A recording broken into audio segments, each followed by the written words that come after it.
Welcome. In this video we'll be measuring current in a series circuit. And to start out we want to make sure we're setting up our measuring device, the benchtop multimeter, for measuring current. So we will connect our measuring leads in the jacks under the current label, where the range settings all are for amps, and then we want to select the correct function, our DC amps in this case. We'll be providing DC voltage and we're measuring amps.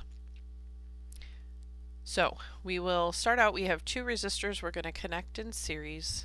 If you can't read the color code in the video, you'll see the first one here is 1500 ohms, and then we have a 1000 ohm resistor, and we're making sure we mount these in the breadboard with each leg or lead in its own individual independent rails so that all connections are isolated for each resistor.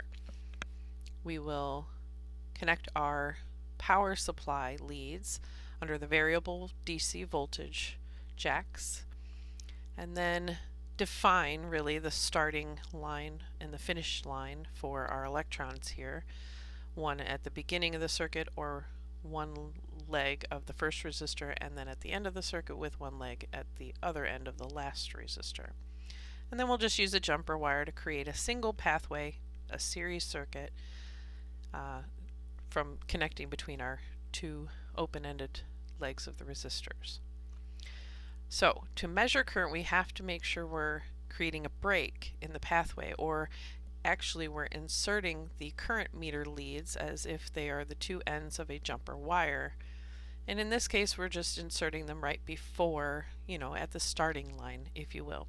So we move aside the positive power supply lead, put the meter in, and then connect the other meter lead to the first resistor where the power supply originally was.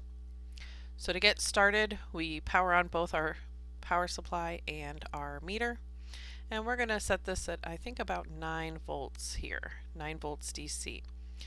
And with our resistors that we have in the circuit, that should create a pretty decent current here.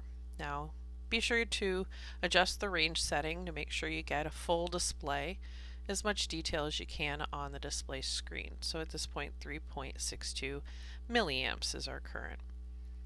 Now, in a series circuit, current is the same throughout the circuit, so we can find different measuring points to just validate that. And in this case, we'll just pull the jumper wire out and replace it with the meter. Now again, for the meter to measure current, the electrons have to flow through the meter just like they would flow through a wire or any electrical connection.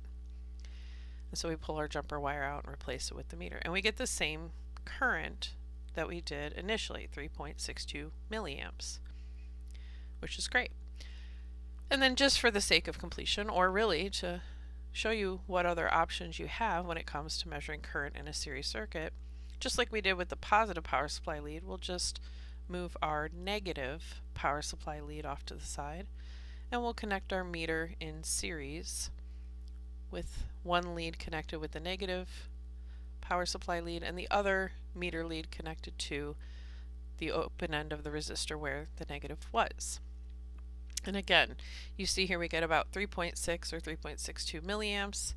And if you go too high on range, you lose some of that detail. So we always want to get it close enough. We get a negative value here because, of course, our meter leads are just connected in reverse polarity. But it's still the same number. So that's series circuits. Thanks for watching.